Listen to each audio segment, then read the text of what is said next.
champions and maybe more. Ella Lemonier leads things off, and a strike gets us started from the Ohio native Peyton Gottschall.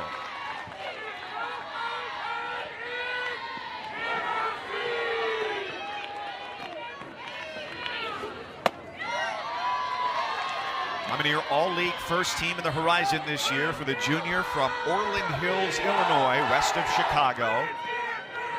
And career bests in a lot of categories this year. Her average, her slugging, her 21 stolen bases, which account for almost half of the team's 50 steals. Yeah, How important she is. Yeah, she really sets the tone at the top of the lineup. Dynamic lefty slapper, can bunt, can hit.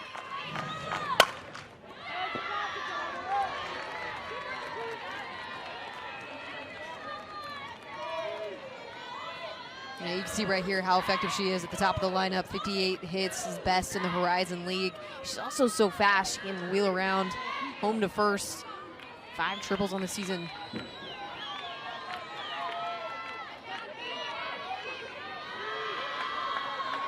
Gottschall ahead 1-2, and she gets the called third strike to send Lemonier back to the first base dugout, 1 away. You can see how hard Gottschall is going to spin the ball up. Gets a little backdoor curve that's going to break right over the corner of the plate. It's a pitch that this Northern Kentucky team needs to catalog in the back of the head.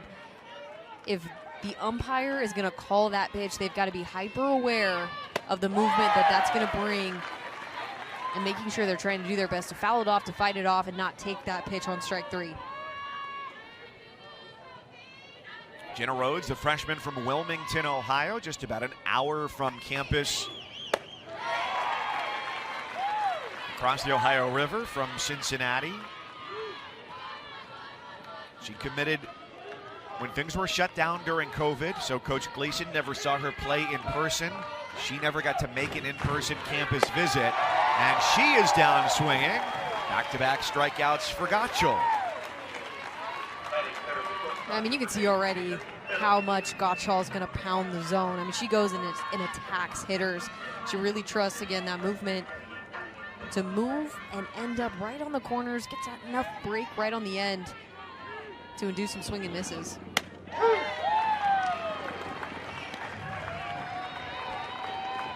One of the luxuries that she's had this year, she faces Tatum Biddle, who's been in the starting lineup all 4 years in her time with the Norse.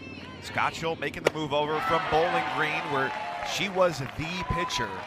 The difference for her this year has somewhat just been psychological, knowing that even if I give up 1 run, the game is not over. I have a great offense behind me that's going to help me out.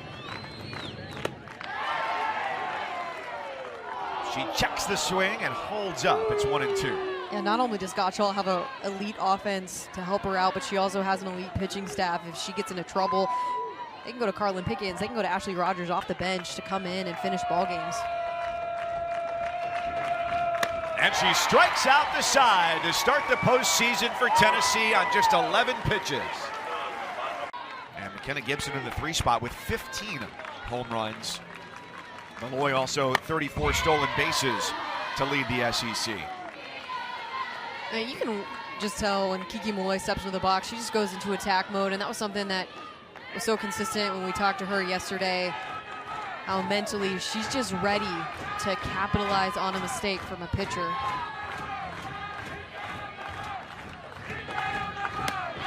It's a very pro-orange crowd, as you would expect here at Sherry Parker Lee Stadium, and a healthy Norse contingent as well to cheer on their club.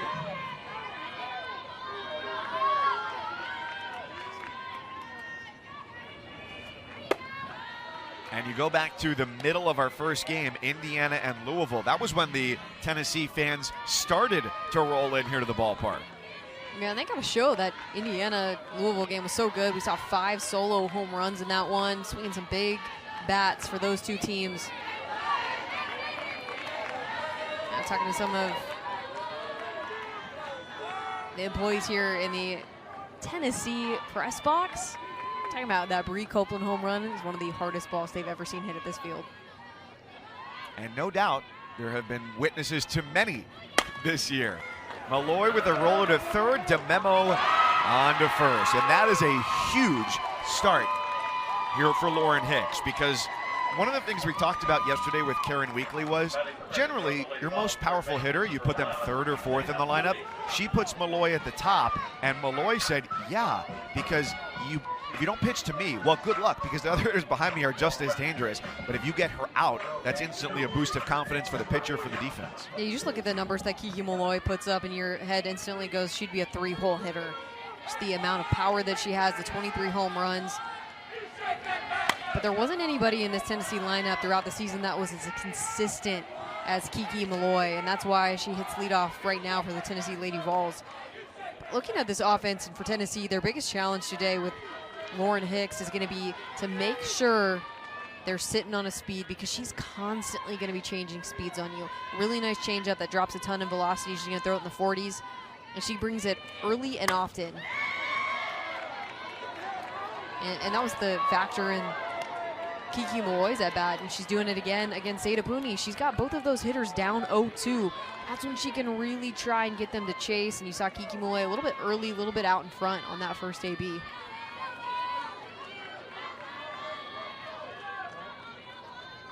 Pooney, the junior, in her second season here in Knoxville after playing the 2021 campaign with Oklahoma. Came with a ring. Sooners trying to make it 3 in a row this year. To be just the second team in the Division I NCAA era to do that. Here's the 1-2 to Pooney, grounded foul. And it's interesting when you look at the postseason experience on this roster, especially as it pertains to super regionals, because Tennessee has been knocked out in this round each of the last 2 years. Of players who started their career here at Tennessee, only Ashley Rogers has played in a super regional. A couple others, but she's the only one who started here. That's crazy when you think about it, and especially when you think about the success that this team has had in the last few years. Having somebody like an Ashley Rogers, look at how many times that they've been to regionals. And the consistency that Karen Weekly and her husband Ralph Weekly have built at Tennessee has been nothing short of impressive.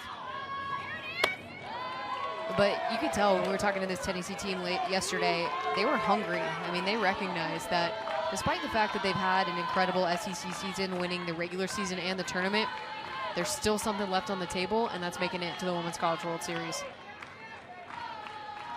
3-2 after it started out 0-2 to Pooney. Hicks's pitch is lined well out to right field. It's a bleacher bomb for Zeta Pooney. Home run number 9.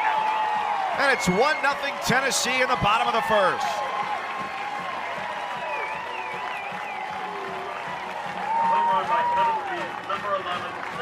Great at-bat right here from Zeta Pooney, who, as this at-bat continues, she learns, she gets smarter, and then she times up this last pitch that's breaking away. This is Lauren Hicks' curveball. You know it's going to continue to move away from Zeta Pooney in the right-handed batter's box, but she does a great job of getting her barrel to it, squaring it up on that outside corner, having a great barrel position, and then the follow-through and the extension to really hit this one hard on the line. Left the park quickly. And let's update the Knoxville Regional Abacus. That is 6 home runs, and the trend continues. All of them have come with nobody on base. Hey, you knew. I mean, when we got this assignment to call this regional, we were so excited because of the offensive power that was coming here to Knoxville to play. And immediately in both of the games today, in the first inning, we've seen home runs. Corbiotis of Louisville in game 1. Zeta Pooney of Tennessee here in game 2, paving the way for Boo Gibson, who's done it 15 times this year. And I want to go back to that Zeta Pooney at bat. And, you know, it's so important when you're seeing a pitcher for the first time. You know, this is a team that hasn't seen Lauren Hicks, has only seen her on video. Kiki Malloy gave you a little bit of hints of what to expect out of her, but Zeta Pooney did such a good job of fouling off pitches. She was a little bit late earlier in her 8B, but then as the at-bat continued, She stayed away from the chase pitches out of the zone that Lauren Hicks threw, and then she found a way to get something that was not necessarily a strike or a hitter's pitch, but something that she could crush, and she went to that outside pitch and attacked it.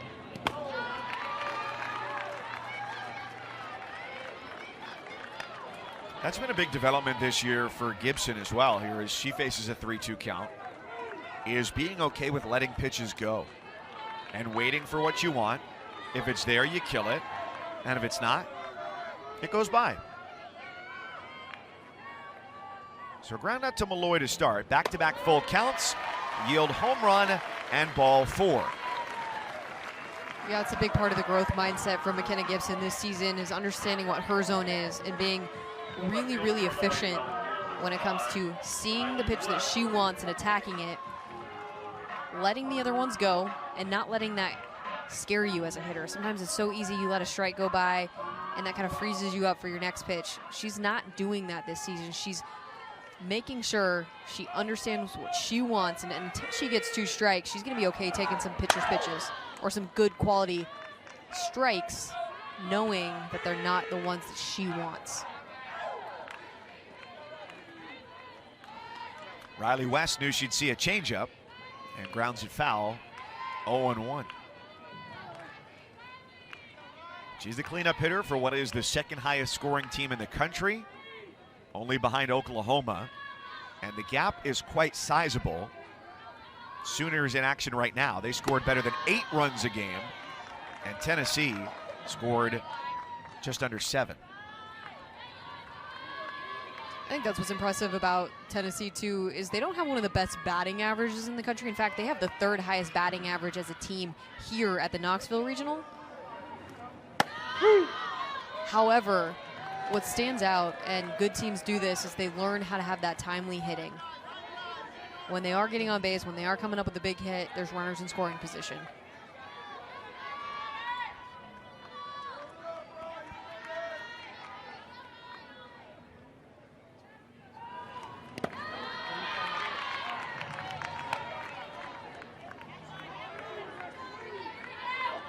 So 3 straight hitters, Pooney, Gibson, and now West, where Hicks has gotten to a 2-strike count, but she has not been able to find a put-away pitch. Runner at first, 1 away. And it's a 3rd straight 3-2 count. Gibson is off on the wild pitch into second base. I think Zeta Pooney's at bat kind of took Lauren Hicks out of her rhythm a little bit. And this is a Tennessee team that also has a good eye at the plate. They have a good strikeout to walk ratio. Don't spend too much time chasing out of the zone.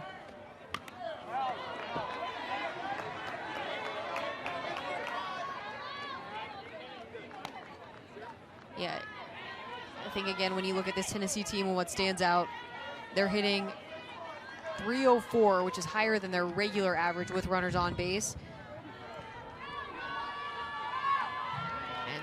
Understanding situationally with runners aboard, you have to come up, you got to dig a little deeper, you got to be mentally a little bit sharper.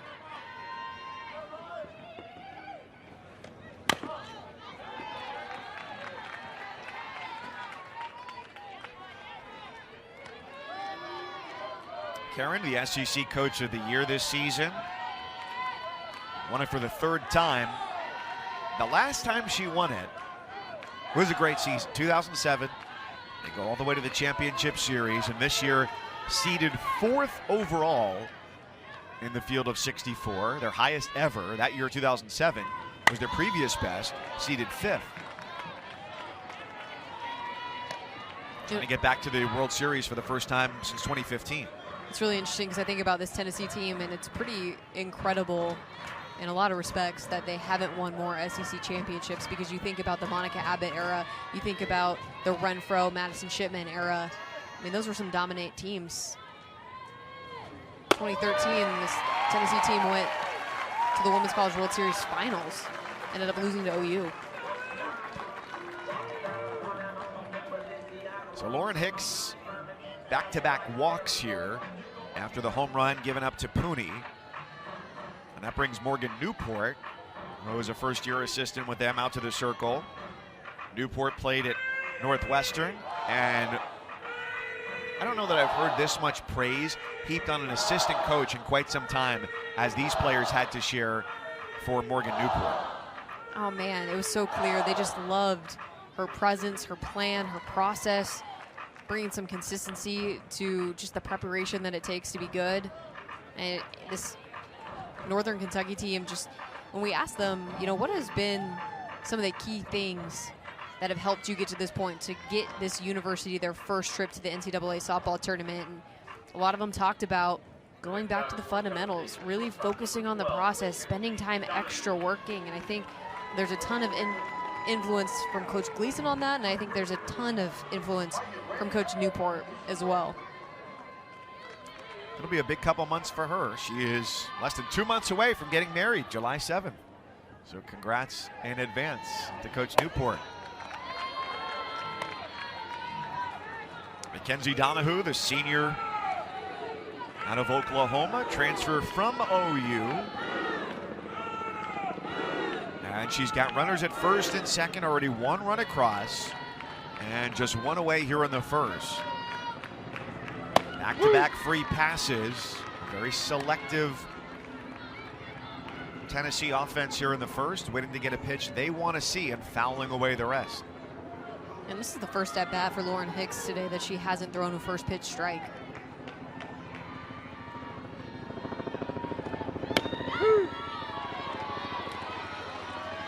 And comes right back with 2 strikes. I mean, early she's pounding the zone.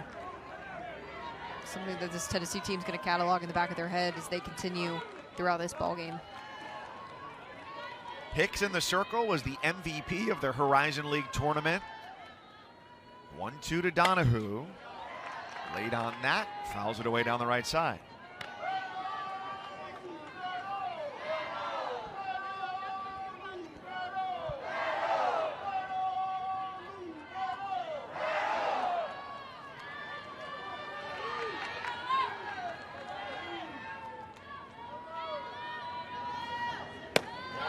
This has been a long first for Hicks. Now at 32 pitches, only 5 batters in.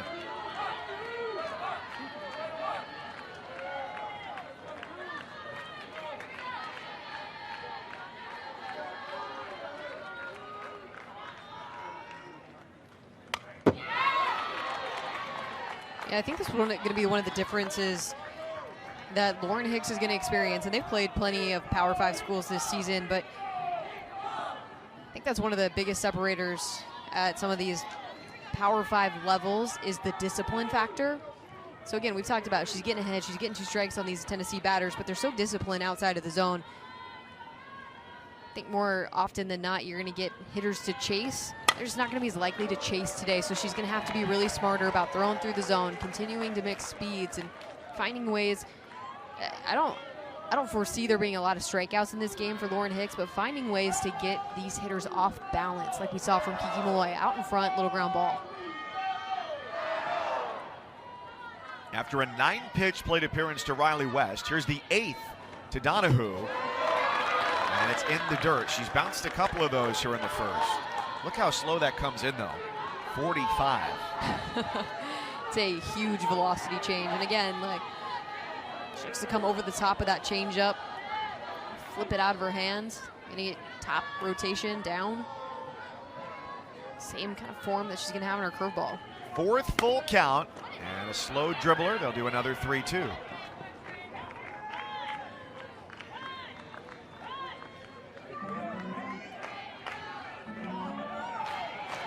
Northern Kentucky opened the season with Power 5 competition. They went down to Texas A&M.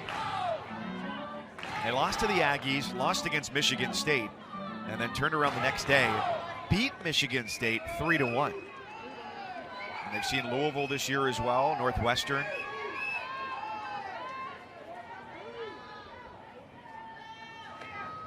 And the 3-2 is upstairs, ball 4. So 3 straight walks for Lauren Hicks, and the bases are full for Lair Boutte.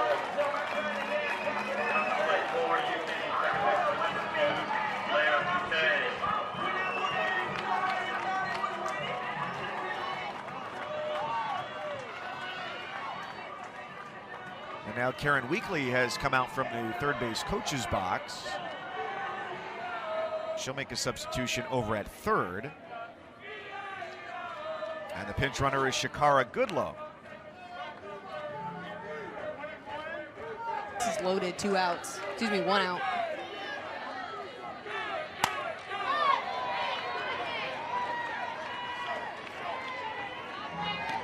Now, Lair Boutte is a player, and we talked to Karen Weekly about this, missed so much of the fall with injury, missed a lot of the early season, didn't really play much in the month of February. Still trying to catch up, it feels like a little bit. Swing and a miss, 0-2. Also want to point out what Karen Weekly just did too. You're asking, why would she make a pinch runner at third base in the first inning? Goodlow has played in 19 games this year, Knoxville native in her senior season. She's in the postseason now.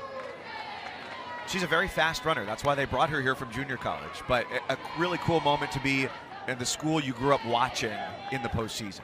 Oh, without a doubt. Not to mention, I think that Karen Weekly has her eye on potentially pass balls. A little wild pitch, trying to get somebody in there.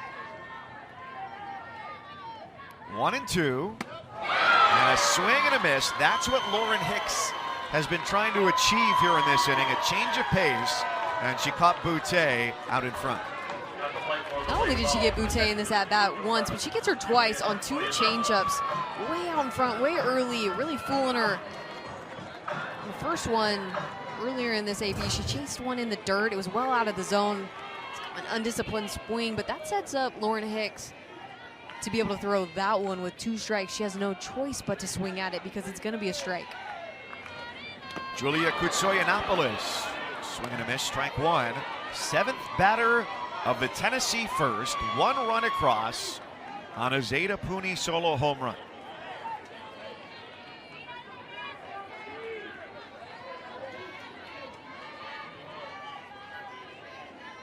First-year transfer from Arizona at the plate. And now Hicks, despite all this danger, and a 43 pitch first inning, could get out of it with just 1 run.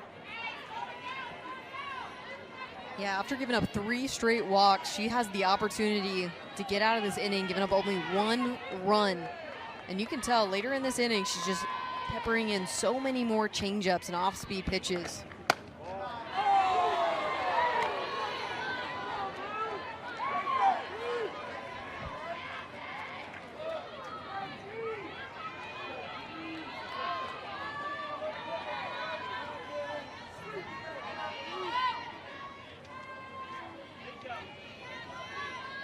A strike away from getting out of the inning. And a grounder foul third base side.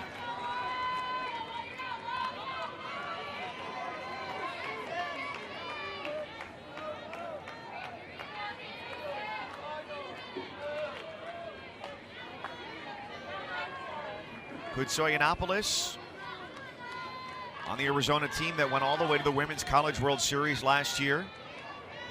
1-2 from Hicks, a swing and a miss and a ball in the dirt. And Lacer, the catcher, helps finish off the inning. A solo homer for Zeta Pooney gets the Lady Vols on the board.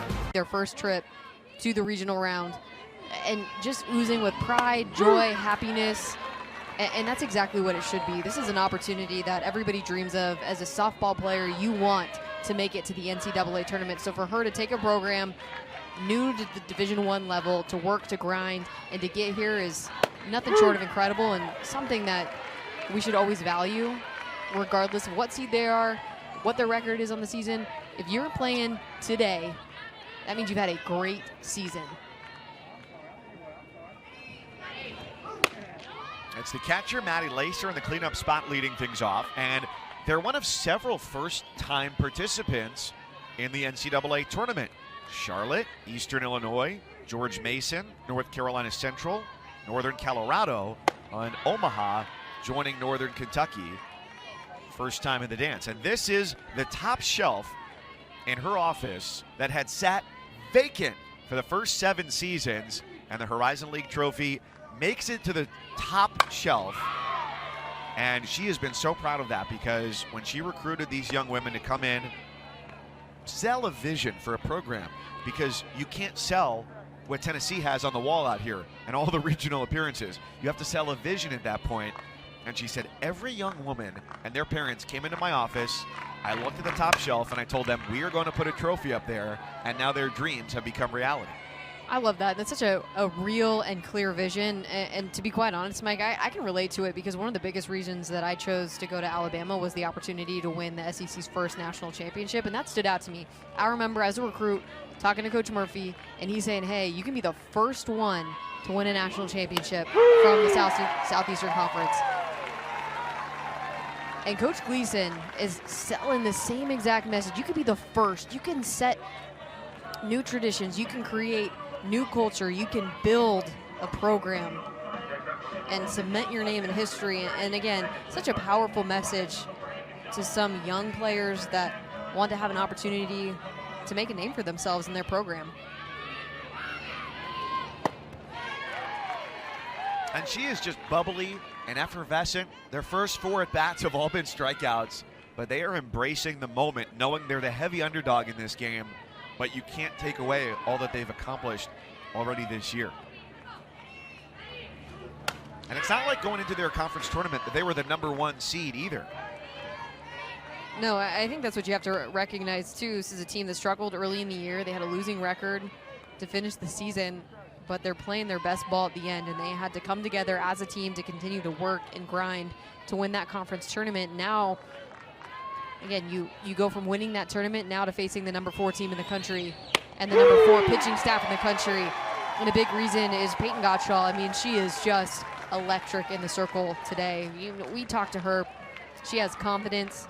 She loves having her own identity in the circle, feeding off of Ashley Rogers and Carlin Pickens, but also working her spin in the circle. She knows what she has is filthy, and she throws it with a lot of confidence. 5 strikeouts to start. Every out via the strikeout. This is Kayla Shimkowicz, the DP. Gottschall last year was the Mid-American Conference Pitcher of the Year at Bowling Green. And she was second in the country with 374 strikeouts. She's always had the stuff. It's just the opportunity to do it on an even bigger stage. And the thing of it is, her head coach there, Sarah Willis, left to go take the coaching job at Bradley in Peoria, Illinois. If that doesn't happen, she probably never transfers. I mean, we talked to Karen Weekly. She said everything happens for a reason with this kid, Peyton Gottschall. I mean, she was so clear that when they played her a couple years ago, when she pitched at Bowling Green, she pitched against Tennessee. She had 13 strikeouts, and Karen Weekly constantly had her in the back of her head.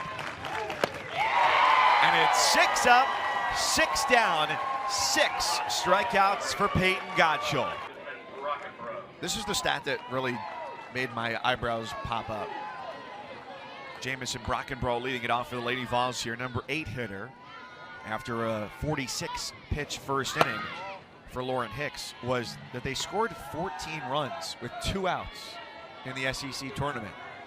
It was really impressive. It kind of felt, finally, as you get to that third game, it almost felt like they were purposely getting out to get to that second out, 2 outs in the inning so they could score some runs.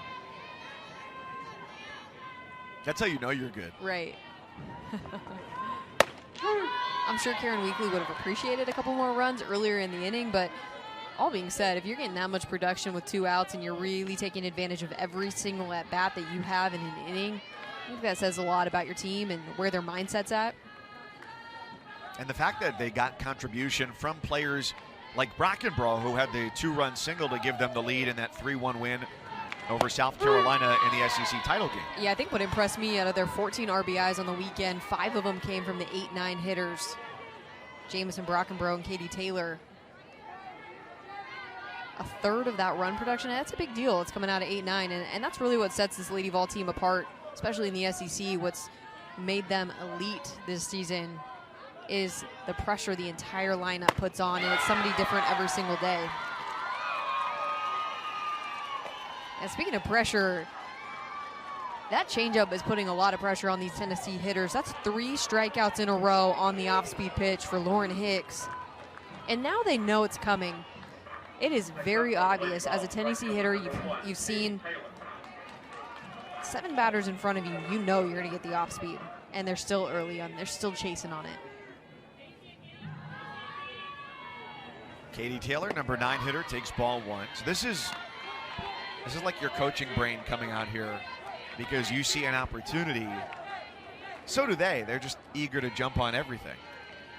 Yeah, you could tell a couple at bats. Lara Boutte, Julia Katsoyanopoulos, a little bit too eager on that pitch.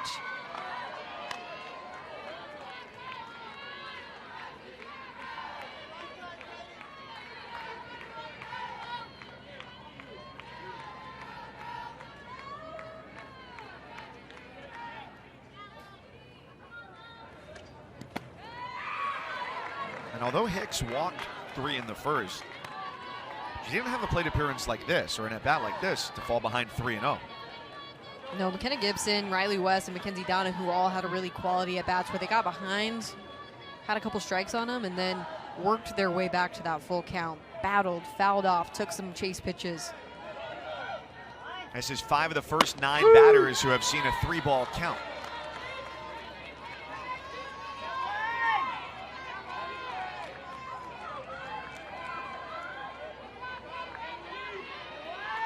The 1-0 Tennessee, Zeta Pooney, a solo home run, her 9th of the year. And the 3-1 is ball 4 for the 4th time. So 1 trip through the lineup. And this is where what Kiki Malloy was talking about to us yesterday comes into play here. She steps in, runners on base, and she has, and I'm using the biggest air quotes possible here, only 52 runs batted in this year. Karen Weekly goes, yeah, you know what? If she were batting further down in the lineup, she'd probably have a lot more. But she makes everybody's life so difficult. There's Taylor off and running, and she's in with a stolen base. Perfect 7 of 7 on the year. And it looks like they're going to call her out for leaving early. Oh, okay. And that's out number 2 on the inning. So the stolen base is erased. The call from Mark Brown, the first base umpire.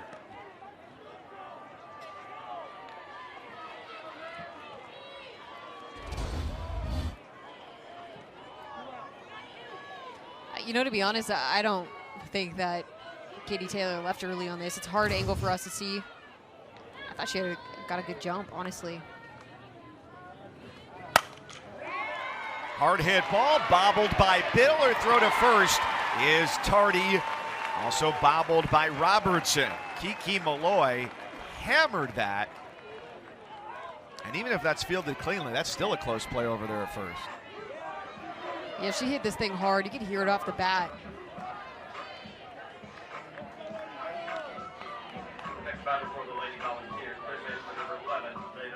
And it's an error on the shortstop, Tatum Biddle. You know, sometimes hitters get rewarded for hitting the ball really hard in those situations. That being said, I think that's an error.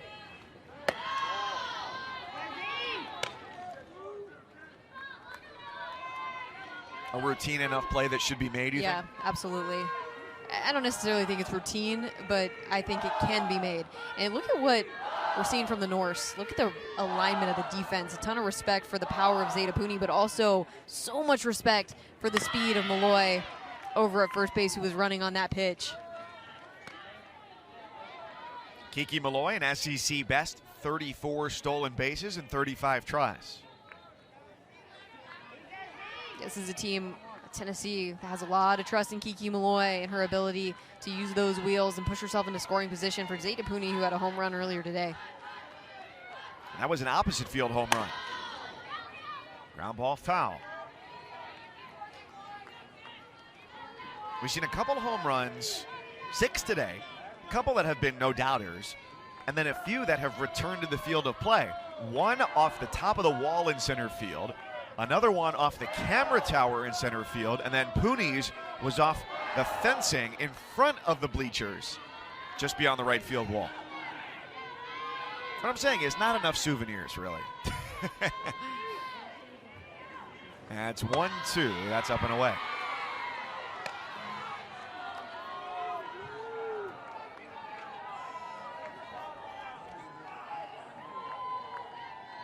But I think if you hit one onto a moving train, the distance of the home run travel doesn't end until the train stops. I think that's the law.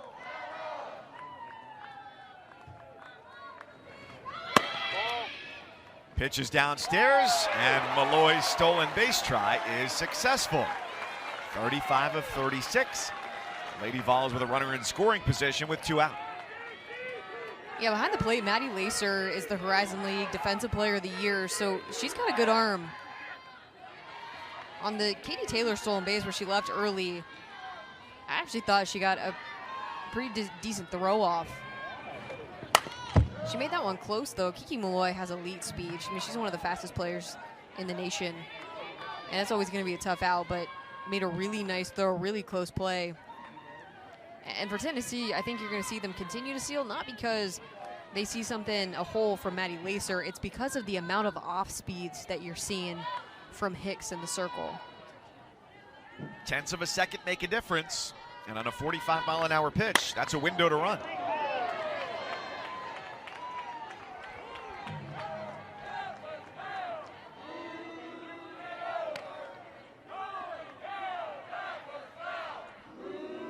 These have just been some long, grinded out at bats. This will be pitch 65 and the 8th pitch to Pooney and her second trip to the plate in as many innings.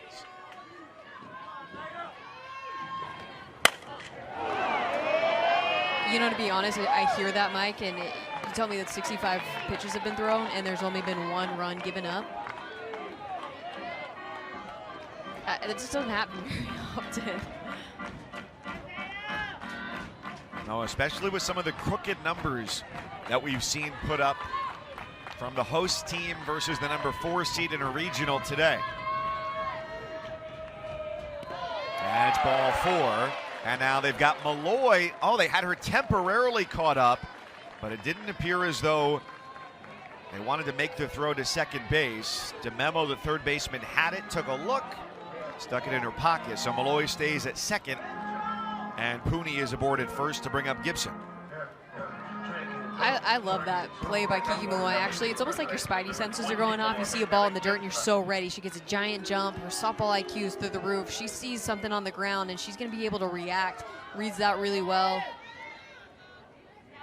I think Lacer could have picked her behind the plate, but again, her brain is thinking third every single time, because with speed like Malloy, something in the dirt, they're more likely to advance than go back.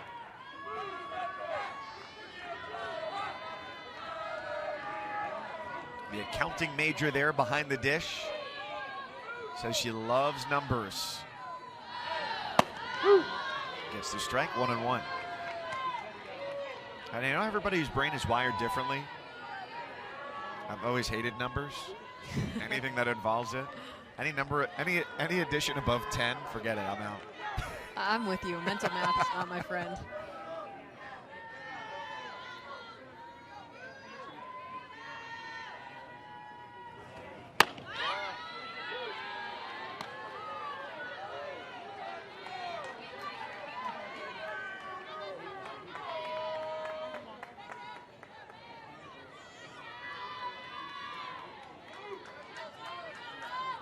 Gibson went from, as a freshman, hitting 11 home runs to this year 15, which were 7th most in the SEC. And it definitely looks like here she's waiting for whatever the pitch is she's decided she wants to swing at, and it hasn't come yet.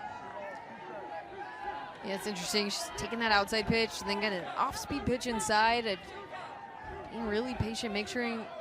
I wouldn't be surprised if she didn't change up here. Pooney was out in front on a couple of those, fouled them off down the left field line. Gibson breaks up the rhythm.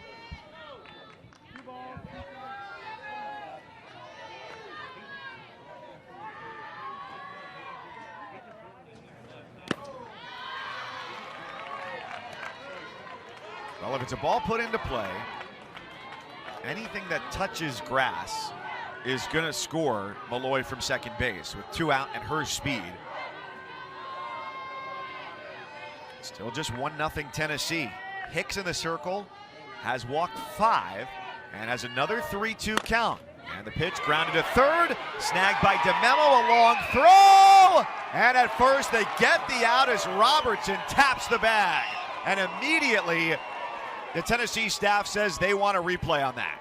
They got 2 challenges to use before the 6th, and it looks like they're going to initiate the first one here.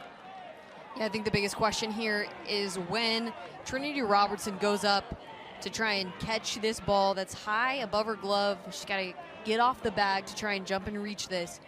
When she comes back down, she spends a second trying to find the base. And I think that's what this Tennessee team saw. Not only did she jump up and lose contact with the base, but again, when she comes back and plants down, does she find it? And right there, it looks like she absolutely does. And I think this is going to be an out, and the call is going to go as stands.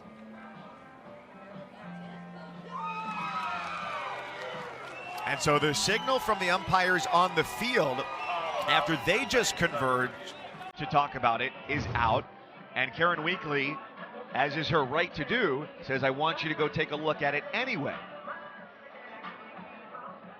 So this goes to DV Sport headquarters in Pittsburgh, Pennsylvania. It gets reviewed there. The call relayed to the umpiring crew here. But you see that gap between the right foot of Gibson at first and the right foot of Robertson touching the bag, and this should be fairly cut and dry. Yep, clean control of the ball. That right foot comes down.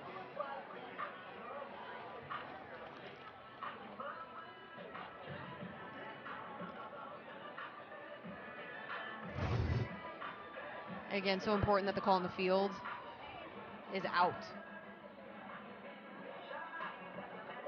And as expected, the call is relayed back quickly.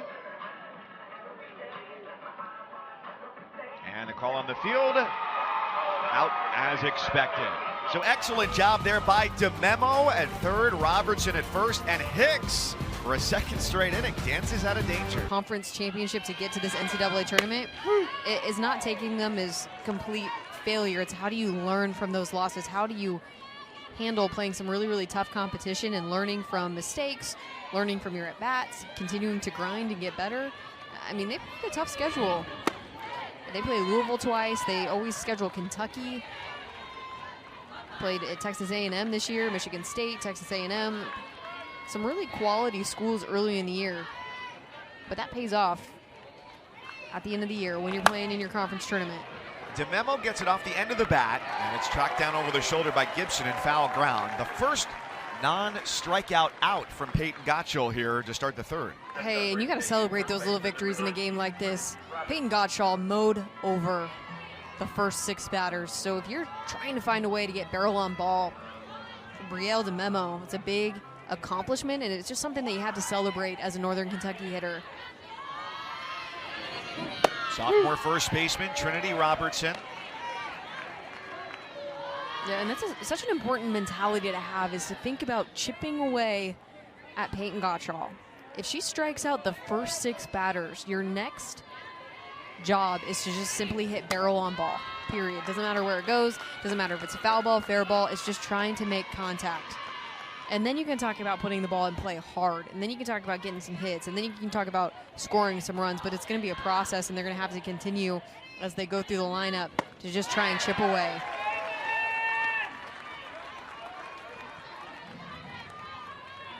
And like you said, too, that getting ready for this moment, we asked the players because the crowds that you see in the SEC are just, that's anomalous to the rest of Division I softball, let alone Division II, Division III, the junior college level. There are so many different levels of softball. You're going to see a phenomenal crowd here all weekend, especially when the Lady Vols are on the field. So we said to Northern Kentucky, like, what's the biggest moment that you've been in? 7 strikeout for Gottschall. She tries to go 9 up and 9 down to start the game. Sydney Barnes will be next. And they said, yeah, going to Texas A&M, first weekend of the season, definitely big. But for us, and this is credit to Coach Gleason and to Rachel Lawson, the head coach of the University of Kentucky. Last year they went to Lexington. It's not a far trip from Highland Heights. This year, the Wildcats came to their place.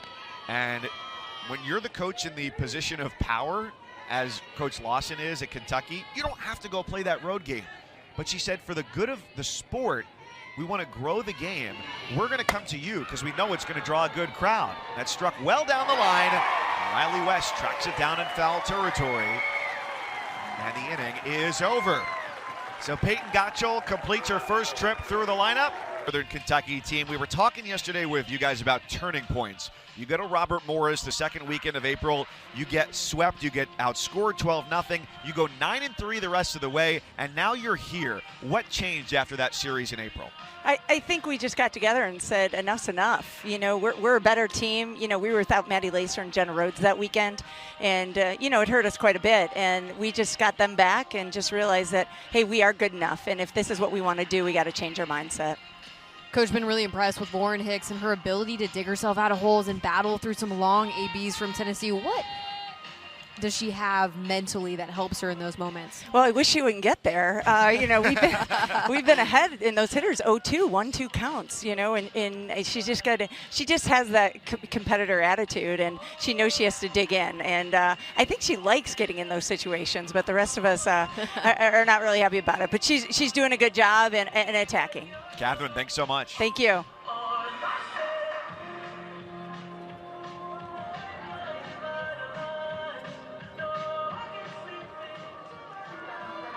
Man, you know, I'm like 50% Eeyore in that, like, I don't have the same positive attitude that she does. I need to bottle some of what she's got and what she's passed on to this team. It is amazing. And I think it's a reflection on, without getting too sentimental here, of just like the power of teamwork, what sports can bring you, and that energy really can be contagious. And the power of positive thinking, right? Yes. I mean, this is a sport that can really be detrimental to your brain and the way you think about yourself, how much you fail, losing.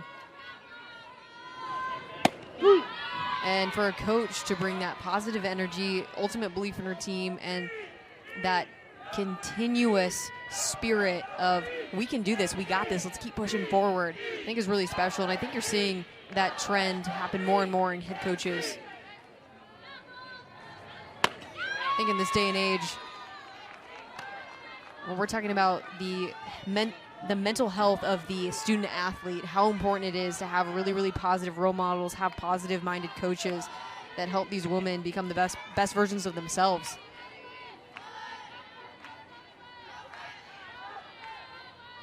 Riley West leads it off here, and she slices a base hit into right field. Rhodes overruns it. West keeps on running. She takes 3 bags to start the inning.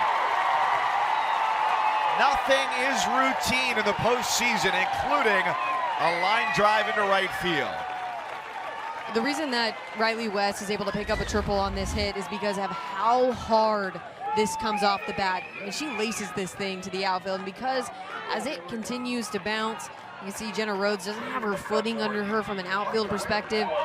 Doesn't stay low enough to the ground when she fields that. It gets by her. West showing off the speed and legging out a triple. She polished off the last inning defensively with a sprint into foul territory to grab a ball. And now she stands at third, but Tennessee here over the first 2 innings. And based on the body of work, this is not a trend you foresee going through 7 innings. They're 0 for 3 with runners in scoring position, and they've stranded 5 over the first 2 innings. So Donahue, even with a fly ball here, can get the job done. Squares up to bunt, pulls back. That's Tennessee trying to go with a little bit of a safety squeeze here. And for Mackenzie Donahue, who's been struggling at the plate lately, you can tell that would be an opportunity for her to make something happen without maybe swinging the bat. Trying to put pressure on this Norse defense. Corner infielders in. Hicks gets the strike. When you think about players that could really make an impact for Tennessee in the postseason, Mackenzie Donahue is the first person that comes to mind because of her experience at Oklahoma. Knows what it's like to play at the Women's College World Series. Had a phenomenal run when she played in the Sooner jersey a few years ago. The bunt is down, and Donahue is safe at first. She takes a big turn. She challenges the Norse defense, and they give in. A bunt double. just finding ways to make something happen. Mackenzie Donahue sees a hole in the defense. A nice job getting the bunt down, just dens it a little bit. Really effective again with a pitcher that throws a lot of off speed and has some down movement. This is a great opportunity. And because of the way the defense was shifting, because Riley West is sitting over at third base, Ella Lemonier has to come in from center field to cover, and that's just not a play that you want to make and make that throw to second. But you're going to see right here, Donahue immediately picks up second base, recognizes that there's nobody there. The late coverage, honestly, it's really smart that Northern Kentucky held on to that ball, because the last thing that you want to do is throw that into center field. Second and third, nobody out. Larabute 0 for 1 with a strikeout.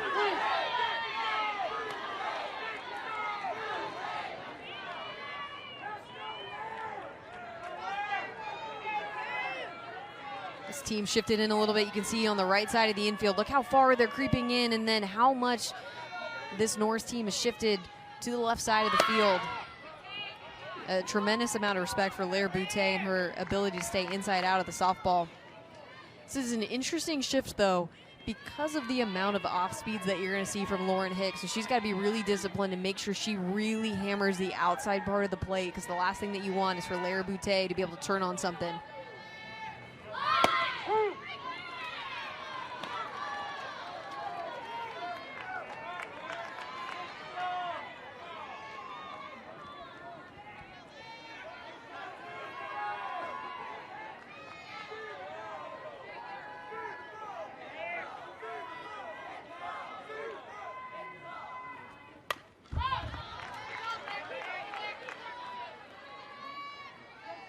Now, let's not forget, too, that Larabute in her last AB struck out swinging incredibly early on that changeup from Lauren Hicks. Taking a little bit different approach, maybe get a little bit more relaxed in the box, not trying to hammer it, but really seeing the ball late.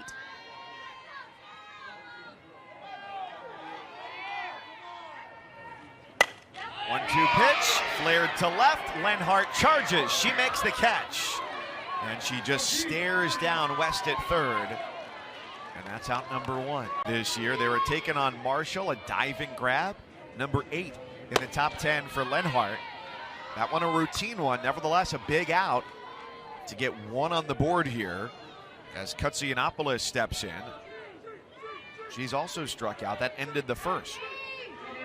You can see how Lauren Hicks was really messing with the mind of Larabute, who doesn't even take a full swing. She's just trying to shade something out into the outfield.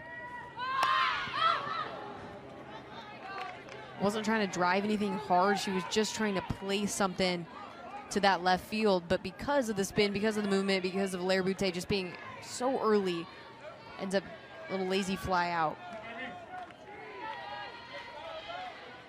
And Hicks has handled this adverse start pretty well.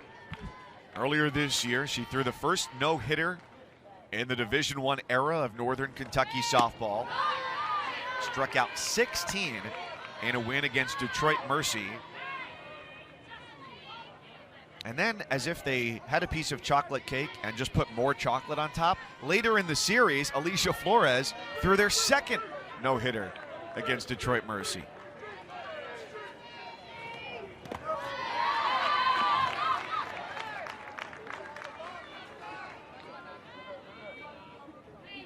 And think about Tennessee throughout the season, and a few of their very few losses in SEC play came to pitchers that were spinnier and less velocity. Think about the Alabama series and beating Montana Fouts twice, but then losing to Alex Salter, who is changeup drop ball. 3-1. That's ball 4. Bases are loaded. The only teams they lost to in SEC play, Alabama, A&M, lost 2 to Arkansas and 1 to South Carolina. Yeah, again, I think about Shanice Dels, and Shanice Dels has a tremendous amount of velocity, but again, low in the zone, really good changeup, really spinny. So they hit the hard pitchers well. They like the high velocity. A 2-headed visit here from head coach Catherine Gleason, pitching coach Morgan Newport. And the story of how they met is one that begins where we started talking about Coach Gleason earlier today. That you mentioned she was the NCAA site rep at the Tempe Super Regional last year at Arizona State. More or less, that job is to make sure everybody has what they need from an NCAA perspective, from a team perspective, and part of the job is bat testing in the morning. That's not something the head coach needs to be doing. You have a graduate assistant for that. So Kate Drohan had Morgan Newport, who played at Northwestern as her GA, went to bat testing, where Coach Gleason, or should I say at the time, NCAA rep Coach Gleason was there. They met, and Newport reached out after the season and said, hey, I was GAing. I was wondering if you're going to be looking for an assistant. As a matter of fact, Northern Kentucky was in the market for an assistant. And so she was able to come down, take the job, and as it happens, life is funny in this way. Her fiance, Sam, who played football at Northwestern, is in medical school at the University of Cincinnati, just across the river from campus. Stars aligning. It's meant to be. Bases full for Jamison Brockenbrough.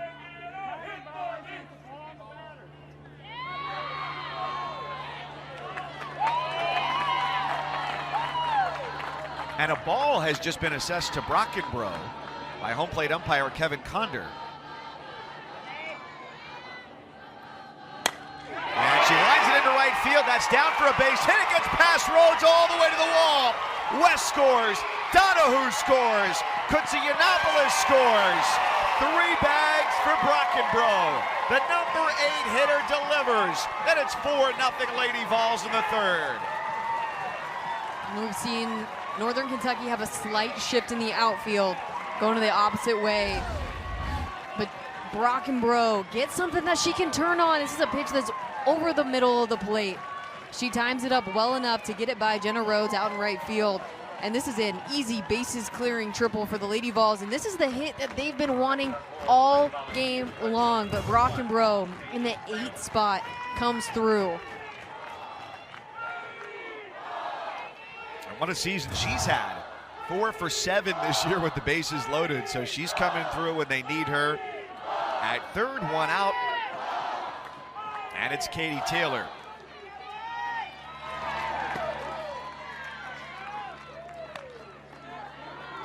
Yeah, I think that's what, I continue to think about this Tennessee Lady Vols and their entire season and how it felt like every series somebody else stepped up. Against Florida, it was Riley West, who had like 9 RBIs. At LSU, they got a huge performance from Lair Boutte. You never know. You have some consistent hitters like McKenna Gibson, like Kiki Malloy, that are always going to be there, that are always going to come through. But then you have, Jamison Brockenbrough coming through in a big way in the NCAA tournament and in the SEC tournament.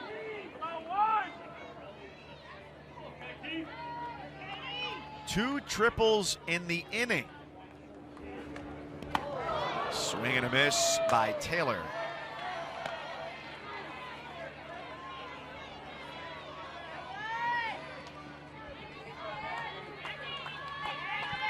Don't forget, even though they were held in check over the first 2 innings, this is the 2nd highest scoring team in all of Division I.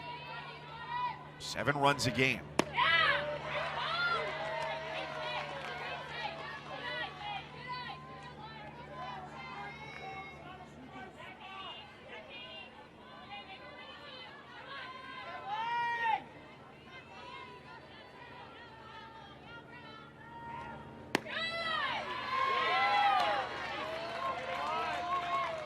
Hicks not missing by a ton. But the Tennessee offense will wait to get the pitch they want as they finish their 2nd trip through the lineup here in the 3rd. Out to right, it's shallow, and it drops in front of Rhodes.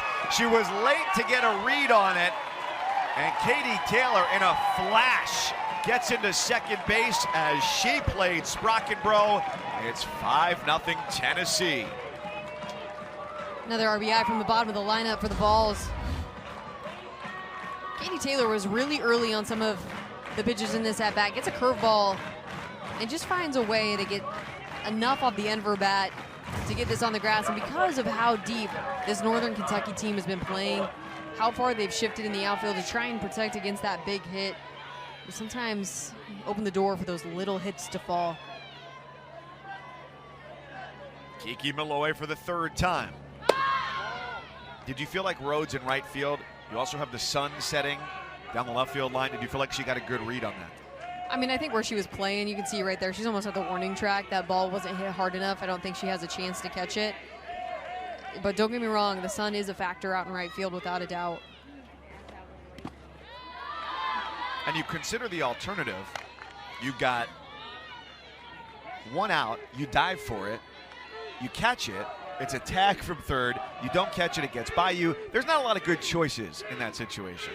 No, unfortunately, I mean, again, you got to think about it from Northern Kentucky's perspective. It's actually a good piece of pitching by Lauren Hicks. It's a nice pitch. Katie Taylor gets it off of the end of the bat. It's just sometimes there's those seeing eye singles. Nothing you can do about it. Kiki Malloy has grounded out to third, reached on an error by the shortstop Biddle. And here does not see anything to offer up at. Yeah, no surprise there. They don't want anything to do with Kiki Malloy. Nation's leader in home runs. I have a firm belief, Mike, and I talk about this all the time, but I don't like letting the best player beat you. And there's a lot of great players on this Tennessee team. I mean, obviously, Zeta Puni already has a home run today. McKenna Gibson. But when you think about this team, Kiki Malloy is the person that you circle in the lineup, and you can't let her beat you. It was 101 pitches for Lauren Hicks here through 2 1/3.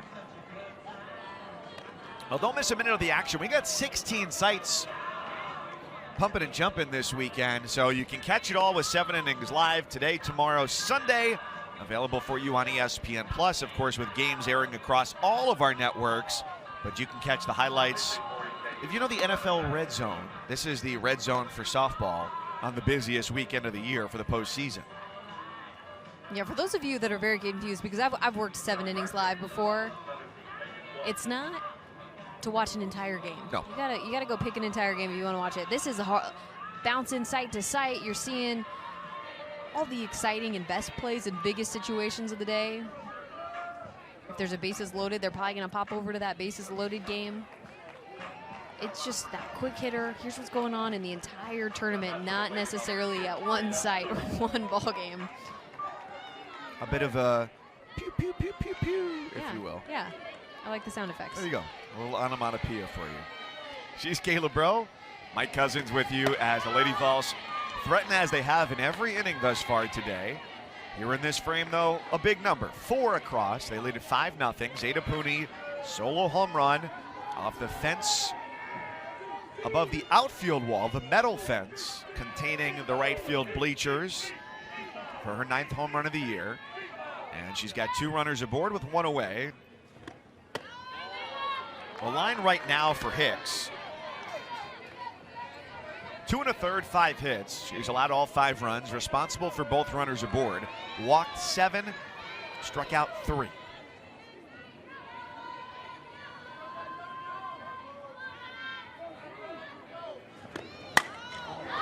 2-0 is hit high but playable. Barnes out from second. From right, it's Rhodes who reaches over her teammate to make the catch. The end result in that case is all that matters, and they get a much-needed second out. Yeah, communication, sun. There's a lot of factors that are going into that pop-up. It stayed in the air for a really long time, but the most important thing is just somebody makes the catch, and Jenna Rhodes did that. You know, I'm continuing in this ball game to think about the pitching change. I think it's a smart move for a multitude of reasons. Obviously, Hicks is struggling in this ball game, but the reality is it's a long weekend, and it's double elimination. Gibson with a gapper, and this will score 2 more. 5-0 becomes 6-zip on a 2-run, 2-out double from Boo Gibson, and the Lady Vols bat around in the 3rd. Yeah, second and third time through the lineup, this Tennessee team has been much more effective. You can't give that pitch up to McKenna Gibson, though. I mean, that's right in her wheelhouse. I mean, she's been working on zoning up. If a pitcher makes a mistake, she's going to capitalize and go into that attack mode. She does just that. Hitting that hard into the gap and picking a much-needed couple extra runs for this Tennessee team. So 7-0 Tennessee. Gibson at second. And Riley West, who began this inning with a leadoff triple, comes up for the second time. 4th hit this inning for extra bases by Tennessee. 2 triples, 2 doubles.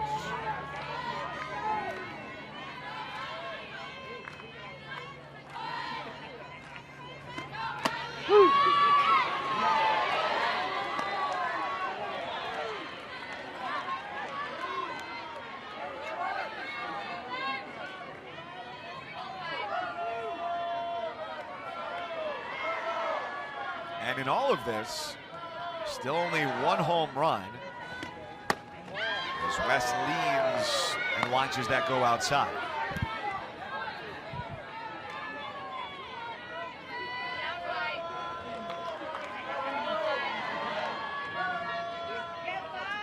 Seven runs for Tennessee, and they've done it on just 6 base hits. West has one of those. Popped up, and behind the plate, it is put away by Maddie Lacer, and the inning is over. 6, many people feel like could be one of those final 8 in Oklahoma City. Yeah, putting up the 6th spot, and again, getting production from their entire lineup. In this ball game, Kiki Malloy hasn't really been that big of a factor. She got on with an error, got on with a walk, but hasn't had that big-time hit yet. Bottom of the lineup, Jamison Brockenbrough, Katie Taylor, a couple big RBIs right there. 4 RBIs for them total. And then once you get rolling, once that bottom of the lineup really comes through, that allows the top to kind of follow suit. McKenna Gibson with a double 2 RBI as well. 0-2 to Lemonier, fouls it away. And they're going to have to do, or I guess I should say, follow the word that she has tattooed on her right bicep. Which you can't see, it's covered up by her jersey, but the word that's on her bicep is persevere. And she got that tattoo last summer. It was her 4th. And she said she got it because she had a difficult sophomore season. Personally, athletically, didn't hit as well as she would have liked. She lost her spot at the top of the order. She got moved down in the lineup. But this year she is not only back at the top of the lineup, which was her goal, but also taking over center field, which was a huge move for her too. Yeah, I love that. You know, she had a grad senior ahead of her in the prior years, had some struggles her sophomore year, but was really adamant. Talked to Coach Gleason, said, I want that spot. Really worked her tail off to earn it. And I love when a player takes initiative, sets a goal, and goes after it. You want to play center field, man, you go hunt that center field position. And a 3.72 GPA in nursing as well to go along with all of that. You know, the other thing I will say in those situations, you know, everybody wants to play center field, shortstop, be the ace pitcher, but the reality is not everybody gets to do that. And so when you have a teammate that gets that spot that you want, you continue to push them really hard. You continue to push the envelope, because if you keep working hard and doing your job in whatever position you're going to play, you're going to make everybody else around you better. Lemonier, right center field, and Malloy tracks it down. 1 away here to start the 4th. You're right, not everybody does get to do it. In fact, John Fogerty wrote a terrible song about it that we're still listening to this day about trying to get into the game to play center field. Yeah, there's such a selfless element that comes when you play at this level, when you play at the Division I softball level, because personal accolades are great. You want to continue to be great yourself, but more importantly, it's just about the team and how you can all come together, do your job, play your role, and be successful as a unit. I know this NKU team has been working on that and building this program up, and teams like Tennessee this season, you can see how important it is to play your role. And Peyton Gottschall in the circle right here is one of the best examples of that. Picked her up out of the transfer portal, knew she needed to play a role to support Ashley Rogers. She's not ace number 1, she's ace number 2. And her job is to counteract what Ashley Rogers does, to come in and be able to relieve some innings from one of the best pitchers in the entire country. And it's paid off because she's the healthiest that she's been since her freshman season. Peyton Welch is the pinch hitter here, and she chases up in the zone for strike 3. Gotchel has faced 11 batters and struck out 8 of them.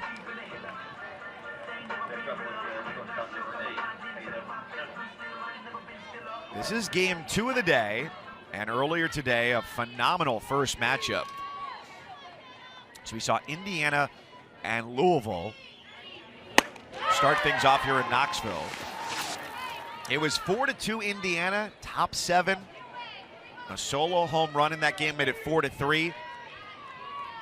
And that was the final as Indiana hangs on, and the Hoosiers await tomorrow the winner of this game, which is looking like it'll be Indiana-Tennessee for the right to go to the regional championship. Yeah, the score of this game holds. I'm just really looking forward to that matchup.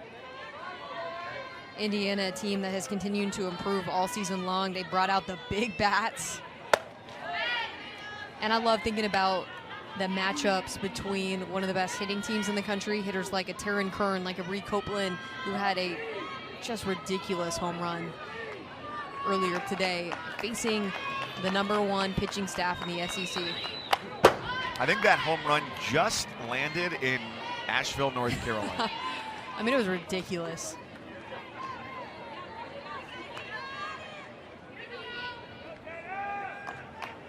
And that's who we expect to see tomorrow. Yep, Ashley Rogers, without a doubt. I mean, she's earned the right to throw in that type of game. Chance to send her team to Sunday in the winner's bracket. Although then, in the back of your mind, you start to think, could it be a Carlin Pickens start? Tomorrow? Yeah. Absolutely not. Absolutely not. Look at me stirring up trouble. I mean, Carlin Pickens is immensely talented. SEC Freshman of the Year. Wowed everyone with her velocity, throwing 72 miles an hour consistently. I mean, she's another dominant pitcher, but again, it's so important to stay in the winner's bracket. Ashley Rogers is your best bet to stay in the winner's bracket. Yes, because as the numbers will bear out, the number of teams that fall into that loser's bracket, whether you're 0-1 or 1-1, the odds are just so significantly stacked against you. This is the first full count of the day for Peyton Gotchel. And her 3-2 pitch missed somewhere, and that is ball 4. So the first base runner of the day for Northern Kentucky is Tatum Biddle with 2 outs here in the 4th. Since my perspective, I think about being a hitter in that moment, and that's a pitch I just feel like you have to swing at because you're going to get rung up more often than you're not in that scenario.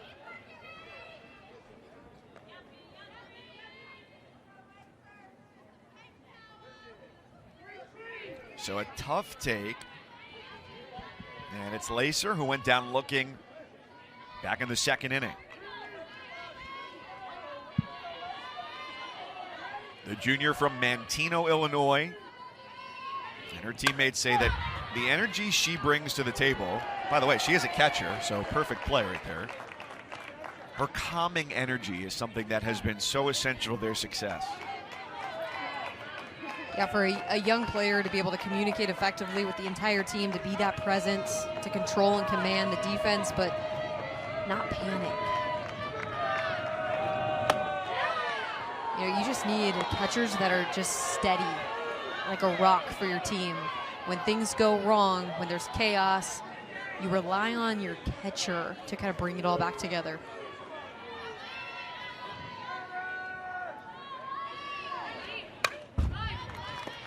And you got a lightning quick one behind the plate for Tennessee too, who's doing it for the first time. Yeah. New to the catching game, Julia Katsoyanopoulos was asked in the fall after playing first base and outfield, hey, Coach Weekly said we need you to catch. Sure, when do I start? And it was so funny talking to Coach Karen Weekly.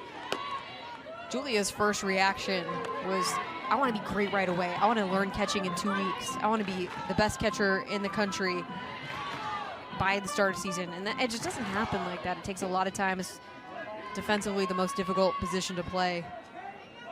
Well, right, because this wasn't even the first time she had to do that. She played first base as a freshman at Arizona, and then she played center field as a sophomore. Janelle Meonio got hurt for the Wildcats, so she made a move that, let's be honest, that's not a traditional transition from first to center field.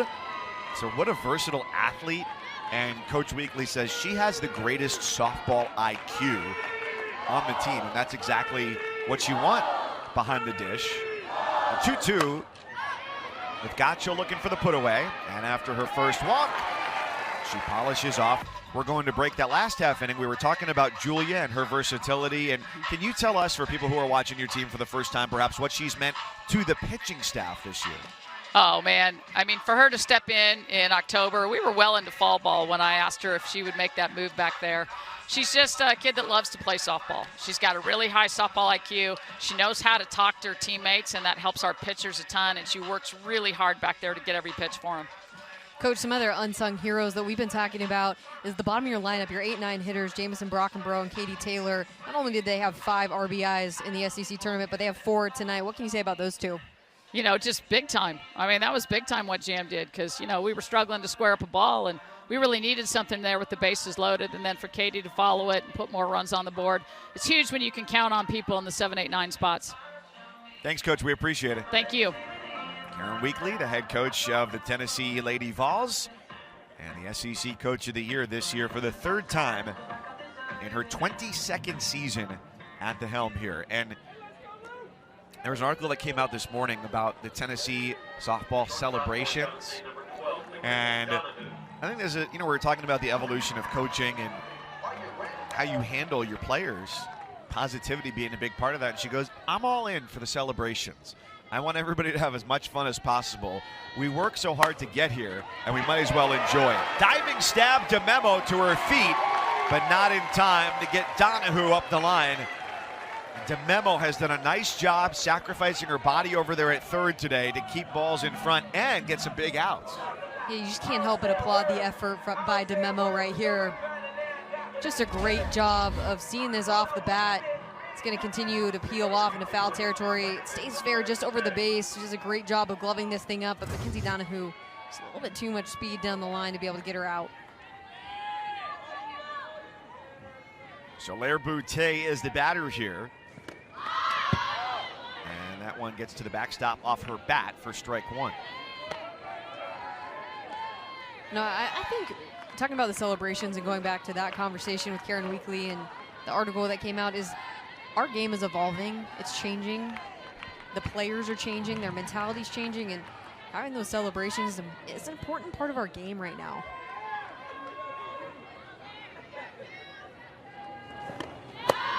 And I'm all for it. What is the purpose of sport in general? It's fun. It's entertainment. It is a diversion from the difficulties of day-to-day life. Yeah, and I know that the old school thought is, hey, we got to respect the game. We got to play it the right way. We got to stay humble. We got to stay in our lane. Can't celebrate. Can't be over the top. But the reality is, it's not reflective of the joy and the fun and the entertainment, like you're saying, of our sport. And these young women work way too hard and they grind too much. The world, all the pressures that they experience in the classroom, in the weight room, on the field, you need an outlet, and celebrating and finding joy in your teammates' success is part of that. And celebrating yourself too, right? Lair Boutte finds the gap in the infield. In a normal defensive positioning, maybe that's a chance for a double play. At worst, a fielder's choice at second. But because of the way they were shifted, she turns it into a single up the middle. And we're seeing the really aggressive shifts. Barnes playing second base for the Norse, really pulling herself up the middle, so much so that there's no way that Tatum Biddle has any chance of fielding something in the middle of the field, really covering that 5-6 hole. But that's something that Lair Boutier sees. You see an opportunity, you see a hole, and she's not even finishing her swing today. She's just trying to get to extension. A lot of credit, though, to the way that Northern Kentucky has researched the Tennessee hitters. You get a short turnaround time, a couple days of practice. You got to hit the road. They're out here for a practice yesterday because there hasn't been a batter that has come to the plate today where there hasn't been a tweak defensively. Northern Kentucky, knowing they're the underdogs coming in, trying to find the advantages anywhere they possibly can. Katsoyanopoulos gets the bunt down and the put out over to first base. Every Tennessee player has reached in this game. That's the first out of the inning. It sends Donahue to third, Boutier to second, and brings up Jamison Brockenbrough, who last time up cleared the bases with a triple out to right.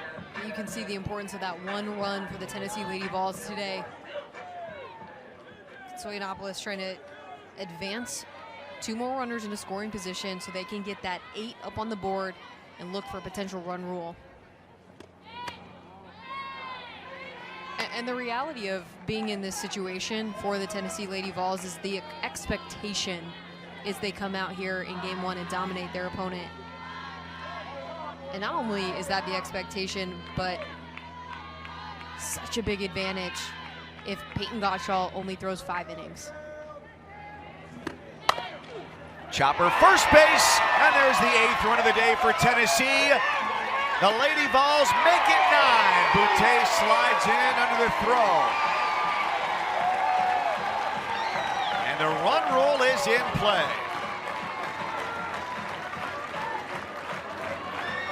Fourth RBI on the day, or excuse me, fourth and fifth RBI on the day for Brockenbrough.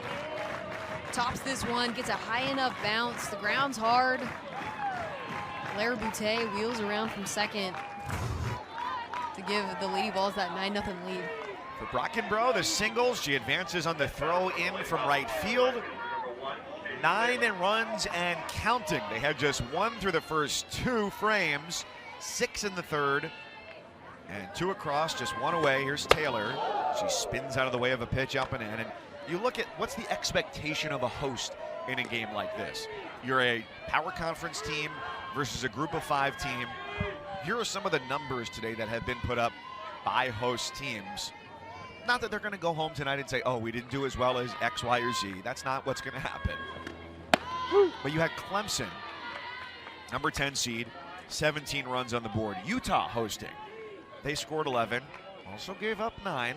Nevertheless, a win is a win. Georgia scores 12. They run rule North Carolina Central, a first-time participant in 5 innings. LSU right now up 12-1 on Prairie View A&M. Off the hands over to first. Robertson snags it for the second out. So that's what the expectation is for a host here, game number 1, to put yourself into the winner's bracket. It is without a doubt the expectation. And again, Tennessee comes in with a tremendous advantage. Not only do they play an incredibly tough schedule, they're battle tested in the SEC. They have depth in the circle, but you know, by comparison, 67 home runs on the season. Northern Kentucky has 17. 4th trip to the plate for Kiki Malloy. You know, some other things I think about, we've been mentioning how many runs per game Tennessee scores. They're averaging just under 7 runs a game. Northern Kentucky is barely averaging over 3 runs a game.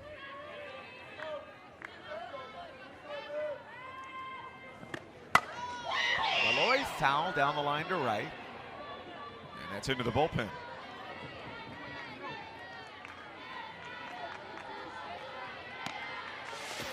Looking ahead, the 2024 TaxAct Clearwater Invitational presented by Evo Shield. You'll see these Tennessee Lady Vols there, along with teams from the ACC, the SEC, the Big Ten, all represented, the Pac-12 as well, and the American Conference with UCF. Go to clearwaterinvitational.com for tickets. On a ball in the dirt. Brockenbrough's not done yet. She nabs third. Beautiful read by Brockenbrough. First and foremost, she's going to see where the defense is playing. The third baseman, Brielle DeMemo, is playing well behind third base, respecting the power and pop of Kiki Malloy. Because of that, Bro is able to snag a base on a ball in the dirt. A nation's home run leader looks at a pitch outside, 3-1.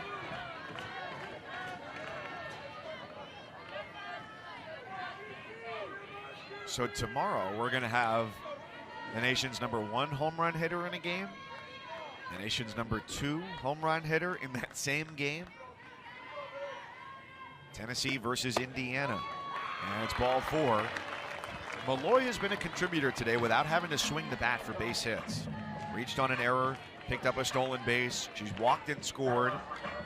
And here, this could be an easy chance to throw in a bat away and say, we're up 9-0. We're only going to get 3 more outs. I'm going to go hunt for something. And instead, she draws a walk and passes the opportunity here to Zeta Puni. But that's not what got her to this point, right? That's right. I think that's what's so impressive about Kiki Malloy is how disciplined she is at the plate. You know, we're talking about some of the very best home run hitters in the entire country. Taylor Roby, Taryn Kern, and Kiki Malloy. Karen Weekly said Kiki Malloy, the best leader she has ever been around. And Malloy takes second. Over the heart of the plate.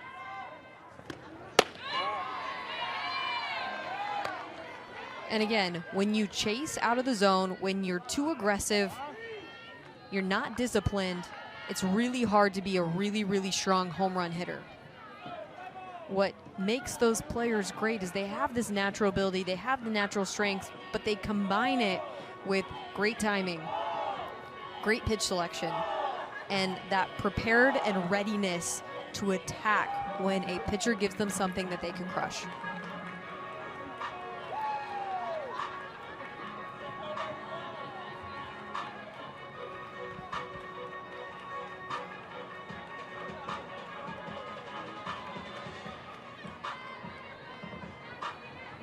So that was just a players-only meeting there at the Circle for Northern Kentucky, and a 1-1 count on Zeta Puni.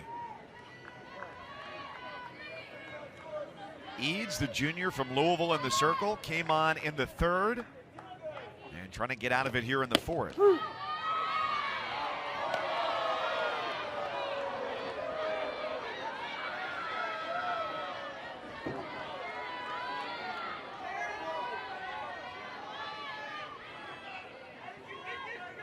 Brockenbrough is at 3rd. Malloy, the walk, and the stolen base is at 2nd. 1-2 is hammered. Deep left field. It's a 2-homer night for Zeta Puni. 12-0 Tennessee.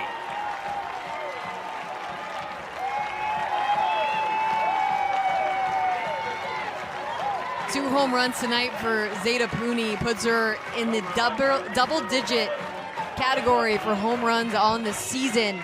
I love, she went oppo in her first at-bat and then goes pull side in her second at-bat. And this is what's interesting. This is a pitch well outside. She's a little bit out in front, a little bit early.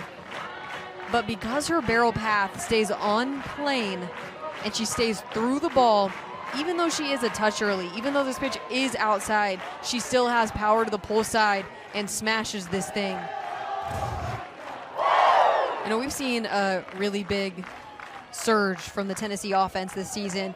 It's the 2nd year for hitting coach Chris Malveaux, and those are the principles that he teaches, right? It's power from the ground up, using your legs first to set yourself up, and creating a bat path and a plane to be able to stay through the ball and be really effective, even if you are swinging at a pitch that's outside and you're a little bit early and you pull it.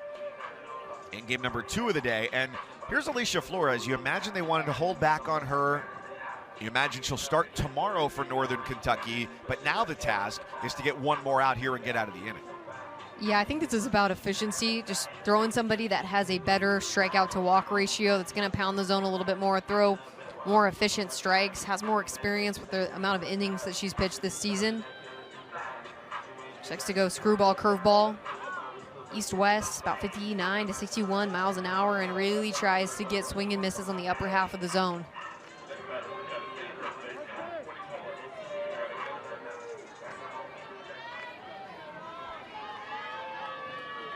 So bases clear, Boo Gibson at the plate. 2 out, 12-0 Tennessee.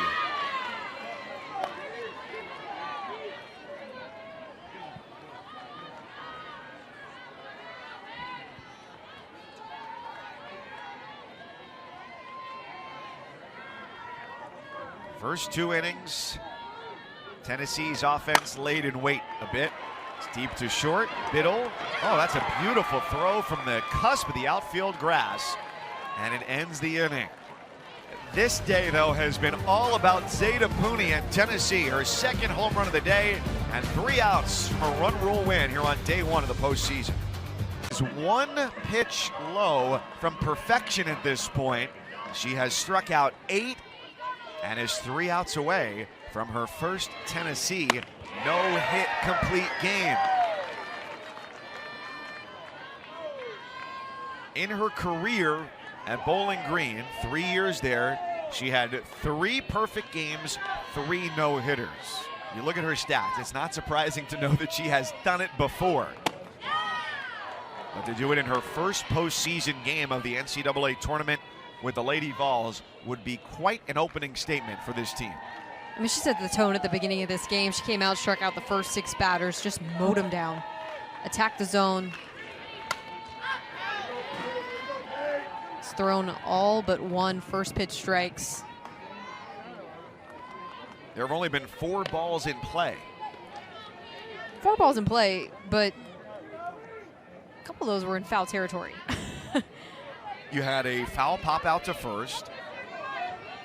Sydney Barnes lined out to West to end the 3rd down the left field line. A fly out to center and a pop out to first base. Speaking of which, there are 2 outs to get to a Tennessee victory. I mean, this Northern Kentucky team is making some strides here the second time through the lineup. They've had better at-bats. They've put the ball in play. They've only struck out once the second time through the lineup. That being said, with the 12-run lead for Tennessee, they don't have enough time to continue to make adjustments on Peyton Gottschall.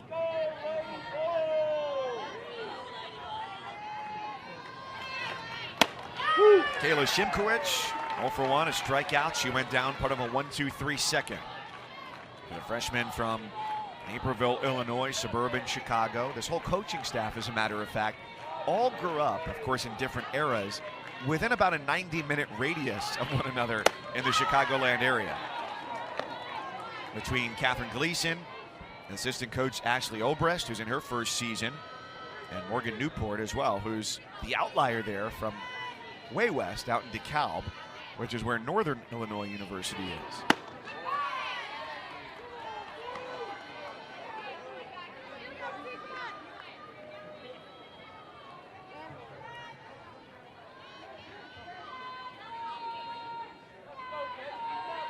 Another reason the players really like her, you got nursing majors on this team, girls who are studying really difficult subjects. Newport was not only a great player at Northwestern, but she studied biology. She knows what they've been through. I think that's what we're seeing. The more young coaches that are emerging in this game, there's a level of respect for the fact that these young coaches are coming. They've just been in their shoes. They know what it's like to step on the field, to compete at a really high level, and then also excel in the classroom. Gottschall with her 9th strikeout, and Brielle DeMemo comes to the plate. Northern Kentucky down to its final out, and the Tennessee crowd to its feet here at Sherry Parker Lee Stadium. Now you can feel the excitement here. These Tennessee fans are up on their feet. Peyton Gottschall has just been in a rhythm this entire ball game. From her first pitch here to her 73rd, the game has belonged to her. The senior from Massillon, Ohio, who started her career at Bowling Green and only made 1 visit after she entered the transfer portal, and she knew Knoxville was where she wanted to be.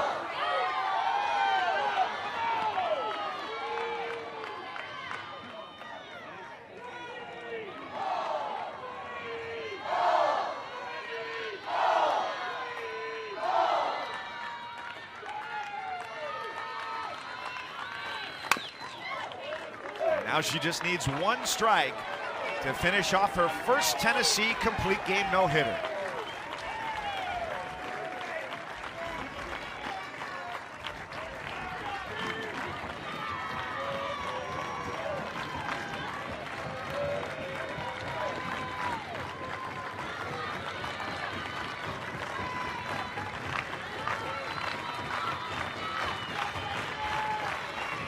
the 2-2 pitch is upstairs, 3-2. Oh, what this moment must be like for her. She seems calm, cool, and collected, though, doesn't she? Just has that presence in the circle. She works quickly, she gets back on the rubber, and she means business. Gotchel, 3-2. And it is inside ball 4. As close as it gets. Her first walk was a hair low, and this one just off the plate. Umpire hasn't liked that inside pitch. This one is a little bit off the plate. Soyanopoulos tries to pull it back a little bit, help her out with the frame job, just a little bit too much inside.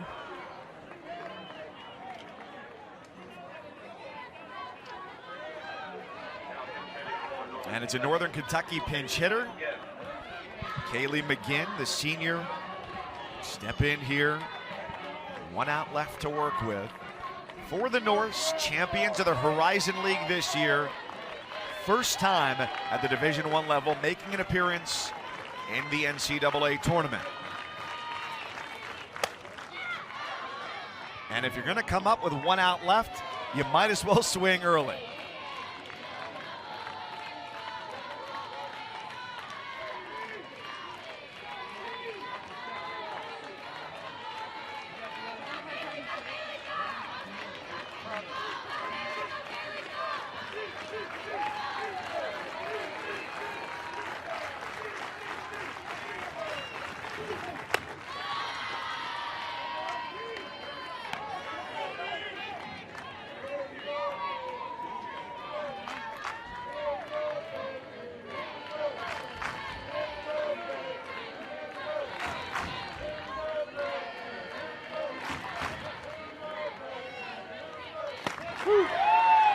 Peyton Gotchel 1 strike away again. She's thrown a no-hitter before in orange, but not this shade of orange. Not on this stage. 1-2. Off the plate, 2-2.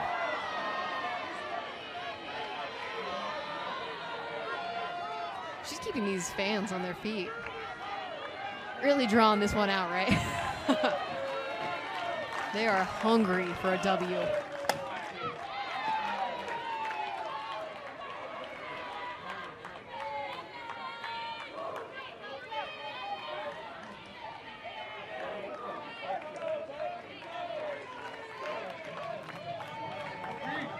It was a 1-0 game at the end of 2, then 7-0, now 12-0. Gotchel looking to put it away again.